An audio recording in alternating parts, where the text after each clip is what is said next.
Hello, happy home മേക്കറിൻ്റെ ഒരു പുതിയ വീഡിയോയിലേക്ക് നിങ്ങൾക്ക് എല്ലാവർക്കും സ്വാഗതം. ഇന്ന് നമുക്ക് നല്ല ടേസ്റ്റി ആയിട്ടുള്ള വളരെ മധുരമുള്ള ഒരു പച്ചടി തയ്യാറാക്കിയാലോ. നമ്മളിന്ന് പൈനാപ്പിൾ മധുര പച്ചടി അല്ലെങ്കിൽ മധുര കൂട്ടുകറിയാണ് തയ്യാറാക്കുന്നത്.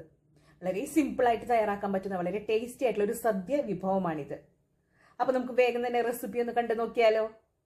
അപ്പോൾ നമുക്കിന്ന് ഓണം സ്പെഷ്യൽ അല്ലെങ്കിൽ സദ്യ സ്പെഷ്യൽ ആയിട്ടുള്ള പൈനാപ്പിൾ കൂട്ടുകറി അല്ലെങ്കിൽ പൈനാപ്പിൾ പച്ചടി ഉണ്ടാക്കാം. നമ്മൾ സാധാരണയായിട്ട് പൈനാപ്പിൾ കൂട്ടുകറി എന്നാണ് ഇവിടെ പറയാറ്. അപ്പോൾ അതുണ്ടാക്കാനായിട്ട് ഇവിടെ ഒരു പൈനാപ്പിൾ ഞാൻ എടുത്തിട്ടുണ്ട്. ഇത് മുഴുവനും നമുക്ക് എടുക്കേണ്ട ആവശ്യമില്ല, കാരണം ഞങ്ങളിവിടെ കുറച്ച് മെമ്പേഴ്സേ ഉള്ളൂ. അപ്പോൾ അതുകൊണ്ട് ഇതിൻ്റെ പകുതി മാത്രം നമുക്ക് എടുത്തൊന്ന് ക്ലീൻ ചെയ്ത് വൃത്തിയാക്കിയിട്ടൊക്കെ കൊണ്ടുവരാം. നമ്മൾ ഇപ്പോൾ ആവശ്യത്തിനുള്ള പൈനാപ്പിൾ ഇത് ക്ലീൻ ചെയ്ത് എടുത്തിട്ടുണ്ട്. ഇനി നമുക്കിത് ചെറിയ പീസായിട്ട് കട്ട് ചെയ്തിട്ട് എടുക്കാം. അതല്ലെങ്കിൽ പിന്നെ ഒരു വലിയ കഷ്ണങ്ങളാക്കി കട്ട് ചെയ്ത് കുക്കറിൽ നല്ലതുപോലെ വേവിച്ചെടുക്കണം. ഒരു 2 വിസിലൊക്കെ വരുന്നത് വരെ വേവിച്ചെടുത്ത് മിക്സിയിലോ അല്ലെങ്കിൽ ചോപ്പറിലോ ഇട്ടൊന്ന് ചെറുതാക്കി എടുക്കണം. അതിലും നല്ലത് ആദ്യം തന്നെ ഒന്ന് കൊത്തിയരിയുന്നതാണെന്ന് എനിക്ക് തോന്നുന്നു. അപ്പം ഞാൻ എന്തായാലും കൊത്തിയരിയാണ്. നിങ്ങൾക്കിനി അങ്ങനെ ചെയ്യാൻ താല്പര്യമില്ല അല്ലെങ്കിൽ എളുപ്പപ്പണിയാണ് ഉദ്ദേശിക്കുന്നതെങ്കിൽ വലിയ കഷ്ണങ്ങളായിട്ട് കുക്കറിലിട്ടൊന്ന് വേവിച്ച് മിക്സിയിലൊന്ന് അടിച്ചെടുത്താലും മതി. അപ്പം ഞാനിവിടെ ചെറിയ കഷ്ണങ്ങളായിട്ട് കട്ട് ചെയ്യാനായിട്ട് പോവാണ്. അപ്പം നമ്മുടെ പൈനാപ്പിൾ നമ്മൾ ഇവിടെ അരിഞ്ഞെടുത്തിട്ടുണ്ട്. ഞാൻ ചില വീഡിയോസിലൊക്കെ പറയാറുണ്ട് എളുപ്പപ്പണിക്ക് വേണമെങ്കിൽ അല്ലെങ്കിൽ പെട്ടെന്നാവണമെങ്കിൽ ഇങ്ങനെ ചെയ്യാന്നൊക്കെ പറയാറുണ്ട്. നമ്മൾ വളരെ കുറച്ച് മെമ്പേഴ്സാണ് വീട്ടിലുള്ളൂ, അതല്ലെങ്കിൽ ജോലിയില്ലാത്ത വീട്ടമ്മമാരൊക്കെ ആണെങ്കിൽ അവർക്ക് കുറച്ചും കൂടെ സമയം കിട്ടും. അതേസമയം ജോലിക്കാരാവുമ്പോൾ അതേസമയം വീട്ടിൽ ഒരുപാട് മെമ്പേഴ്സ്, എൻ്റെ വീട്ടിൽ 3 മെമ്പേഴ്സേ ഉള്ളൂ. അപ്പോൾ അതിനനുസരിച്ചിട്ട് നമ്മൾ ചെയ്യുന്ന കാര്യങ്ങൾ സ്പീഡിൽ ചെയ്യാൻ വേണ്ടിയിട്ടും എളുപ്പത്തിന് വേണ്ടിയിട്ടാണ് എളുപ്പപ്പണികൾ പറയുന്നത് കേട്ടോ.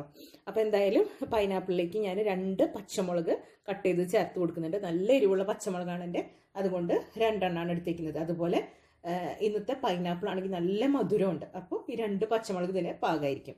ഇനി ഇതിലേക്ക് വേറെ മുളകൊന്നും ചേർക്കുന്നില്ല. ഇതിലേക്ക് ഒരു 1/4 ടീസ്പൂൺ അളവിൽ മഞ്ഞൾപ്പൊടി ചേർത്ത് കൊടുക്കാം. ഇനി ഇതിലേക്ക് ഉപ്പ് ചേർത്ത് കൊടുക്കാം. 1/2 ടീസ്പൂൺ അളവിൽ ഉപ്പ് ചേർത്ത് കൊടുത്തിട്ടുണ്ട്. ഇനി ഇത് വെന്തതിന് ശേഷം വേണമെങ്കിൽ നമുക്ക് ചേർത്ത് കൊടുക്കാമല്ലോ. ഇനി ഈ പൈനാപ്പിള് വേവാൻ ആവശ്യമായിട്ടുള്ള വെള്ളം നല്ലതുപോലെ വേവിച്ചെടുക്കണം. അപ്പോൾ അതിനാവശ്യമായിട്ടുള്ള വെള്ളം ചേർത്ത് കൊടുക്കാം. ഇതിലേക്ക് ഒരു ചെറിയ പൊടിക്കഷ്ണം നമ്മൾ ഇഞ്ചി ചേർത്ത് കൊടുക്കുന്നുണ്ട്. ഏതായാലും മധുരമൊക്കെ ഒരുപാട് ചെല്ലുന്നതല്ലേ, അപ്പോൾ അതിന് നമുക്ക് വേറെ അസ്വസ്ഥതകളും കാര്യങ്ങളൊന്നും ഇല്ലാതിരിക്കാൻ വേണ്ടിയിട്ട് വളരെ ഒരു ചെറിയ കഷ്ണം ഇഞ്ചി, അത് വളരെ തിന്നായിട്ട് ചേർത്ത് കൊടുത്താൽ നമ്മൾ ഇതിൻ്റെ കൂട്ടത്തിൽ കൂടെ കഴിക്കും, തുപ്പിക്കളയൊന്നുമില്ല. അപ്പോൾ ഇതാ ചെറിയൊരു കഷ്ണം ഇഞ്ചിയും കൂടെ ചേർത്തിട്ടുണ്ട്.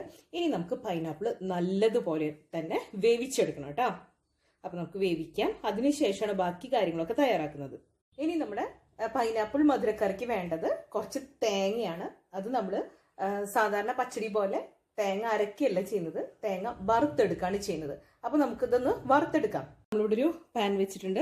ഇതിലേക്ക് നമുക്ക് തേങ്ങ ഇട്ട് കൊടുക്കാം.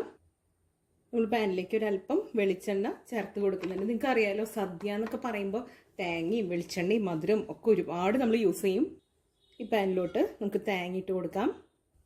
തേങ്ങ നമ്മൾ തരിതരിപ്പായിട്ടാണ് ചിരകിയെടുത്തെങ്കിൽ അതേപോലെ വറുത്തെടുക്കാം. അതല്ല അതിൽ വലിയ പീസ് കഷ്ണങ്ങളൊക്കെ ഉണ്ടെങ്കിൽ ഒന്ന് മിക്സിയിൽ ക്രഷ് ചെയ്തിട്ട് എടുത്താൽ കുറച്ചും കൂടെ നല്ലതായിരിക്കും. ഞാനിപ്പോൾ നേരെ വറുത്തെടുക്കുകയാണ് ചെയ്യുന്നത്. തേങ്ങ വറുക്കുമ്പോൾ നല്ലതുപോലെ ഇളക്കി കൊടുക്കാനായിട്ട് ശ്രദ്ധിക്കണം. അതല്ലെങ്കിൽ കുറച്ച് തേങ്ങ ബ്രൗൺ കളറായിട്ട് നല്ലതുപോലെ വറുത്ത് വരും, ചിലത് കരിഞ്ഞു പോവും, ചിലത് ആവില്ല. അപ്പോൾ അതുകൊണ്ട് തന്നെ നല്ലതുപോലെ ഇളക്കി വറുത്തെടുക്കാനായിട്ട് ശ്രദ്ധിക്കും. നമ്മുടെ തേങ്ങ ഇവിടെ നിറം മാറി തുടങ്ങിയിട്ടുണ്ട്. ഇനി നമുക്ക് സ്റ്റവ് ഓഫ് ചെയ്യാം. ഈ ഒരു പാനിൻ്റെ ചൂടിൽ തന്നെ നല്ലതുപോലെ ബ്രൗൺ നിറായിക്കോളും. ഈ സമയത്ത് ഞാൻ ഇതിലേക്ക് ഒരു നുള്ള്, ഒരു വളരെ കുറച്ച് മാത്രം, ഒരു പിഞ്ച് അത്ര മാത്രം ഉപ്പിട്ട് കൊടുത്തിട്ടുണ്ട്.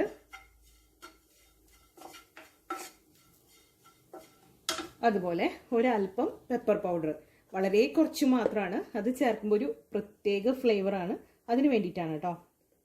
ഇത് ചേർത്തില്ലെങ്കിലും ഒരു കുഴപ്പമില്ല, സാധാരണ ചേർക്കാറുമില്ല, പക്ഷെ ഇങ്ങനെ ചേർക്കുമ്പോൾ ഒരു പ്രത്യേക ഫ്ലേവറാണ്. ഒരു നുള്ള് മാത്രമേ ചേർക്കാവൂ.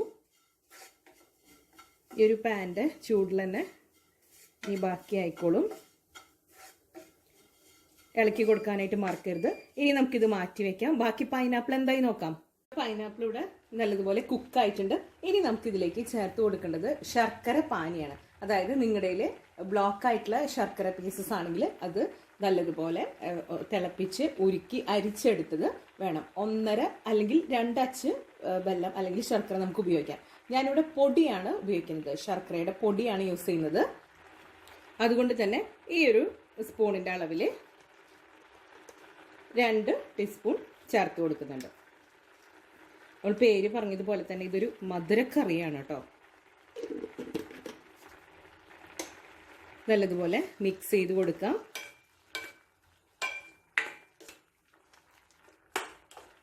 ഇതൊന്ന് കുറുകട്ടെ.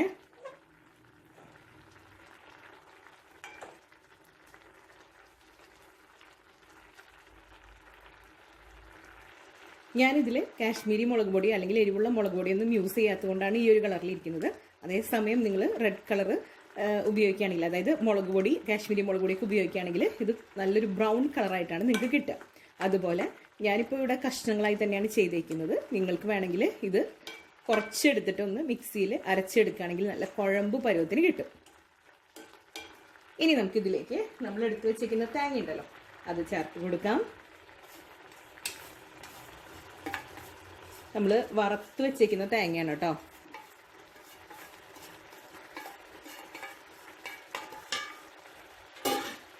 നല്ലതുപോലെ മിക്സ് ചെയ്യാം.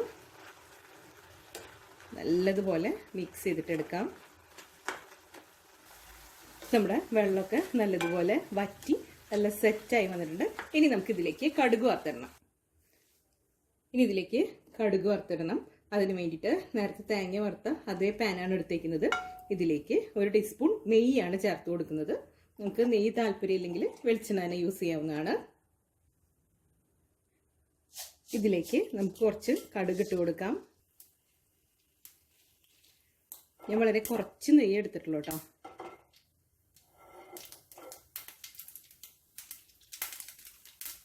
ഇനി ഇതിലേക്കൊരു 3 വറ്റൽമുളക് ഇട്ട് കൊടുക്കുന്നുണ്ട്.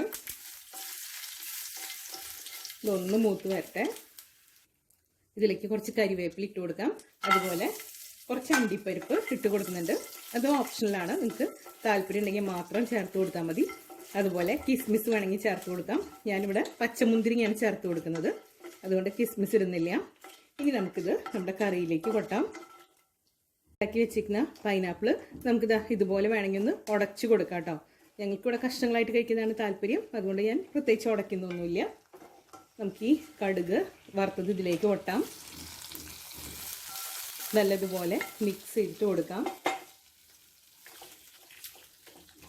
ഇനി ഇതിലേക്ക് നമ്മൾ കഴുകി വൃത്തിയാക്കി വെച്ചേക്കുന്ന മുന്തിരിങ്ങ ചേർത്ത് കൊടുക്കാൻ പോവാണ്. നല്ലതുപോലെ കഴുകി വൃത്തിയാക്കിയ മുന്തിരിങ്ങ നമുക്കിതിലിടാം. ഇനി ഇത് മിക്സ് ചെയ്യാം. നമ്മുടെ പൈനാപ്പിൾ മധുര കൂട്ടുകറി അല്ലെങ്കിൽ പൈനാപ്പിൾ മധുര പച്ചടി ഇവിടെ റെഡി ആയിട്ടുണ്ട്. അങ്ങനെ നമ്മുടെ വളരെ ഈസി ആയിട്ടുള്ള അതേസമയം വളരെ ടേസ്റ്റി ആയിട്ടുള്ള പൈനാപ്പിൾ മധുര കൂട്ടുകറി അല്ലെങ്കിൽ പൈനാപ്പിൾ മധുര പച്ചടി ഇവിടെ റെഡി ആയിട്ടുണ്ട്. ഇന്നത്തെ ഈ റെസിപ്പി നിങ്ങൾക്ക് എല്ലാവർക്കും ഇഷ്ടപ്പെട്ടു എന്ന് ഞാൻ കരുതുന്നു. ഇഷ്ടപ്പെട്ടെങ്കിൽ ലൈക്ക് ചെയ്യാനും ഷെയർ ചെയ്യാനും സബ്സ്ക്രൈബ് ചെയ്യാനും മറന്നു പോകരുത്. അടുത്തൊരു അടിപൊളി റെസിപ്പിയുമായി വീണ്ടും കാണാം. അതുവരേക്കും താങ്ക് യു.